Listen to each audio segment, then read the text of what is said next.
1970 का ये मशहूर पाकिस्तानी गीत भारत में क्यों मकबूल हो रहा है?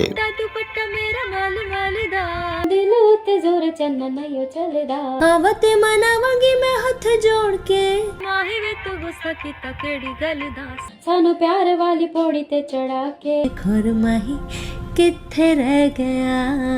पाकिस्तान का 1970 का एक मशहूर गीत सानू नहर वाले पुल ते बुला के अब भारत में भी तेजी से मकबूल हो रहा है। इस गीत को मलका तरन्नुम नूरजहां ने अपनी सुरीली आवाज में गाया था और आजकल उनकी आवाज भारत की जनरेशन जी को अपने शहर में मुब्तला कर रही है।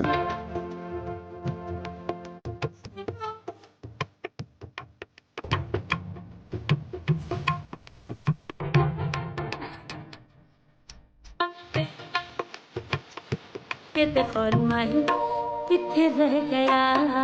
5 दहाइयों बाद मशहूर पाकिस्तानी गीत सानू नहर वाले पुल ते बुला के photo and video sharing platform Instagram पर भारत की जनरेशन जी की रिलीज के बैकग्राउंड में सुनाई दे रहा है। वाले पुल ते बुला के सानू नहर वाले पुल ते बुला के ते खोर माही किथे रह गया।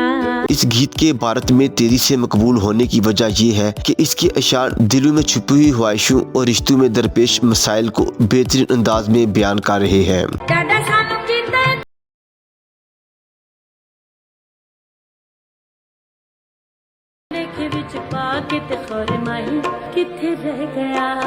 इसलिए आज की जवान नस्ल को भी इस गाने की अशार में अपने तजुर्बात ही अक्कासी नजर आ रही है। ये गाना एक माह कबल इस वक्त सोशल मीडिया पर वायरल हुआ जब पटियाला महफिल नामी म्यूजिक बैंड ने अपने इंस्टाग्राम पेज पर ये गाना गाते हुए अपनी वीडियो शेयर की। उनकी इस वीडियो को अब तक 22.1 मिलियन व्यूज और 2 मिलियन से ज्यादा लाइक मिल चुके हैं। अब तक इंस्टाग्राम पर इस गीत का ऑडियो क्लिप 1,04,000 से ज्यादा रील्स में इस्तेमाल हो चुका है। खोरे माही किथे रह गया, सानू नहर वाली पुल ते बुला के। मजीद वीडियो के लिए देखते रहिए HDN।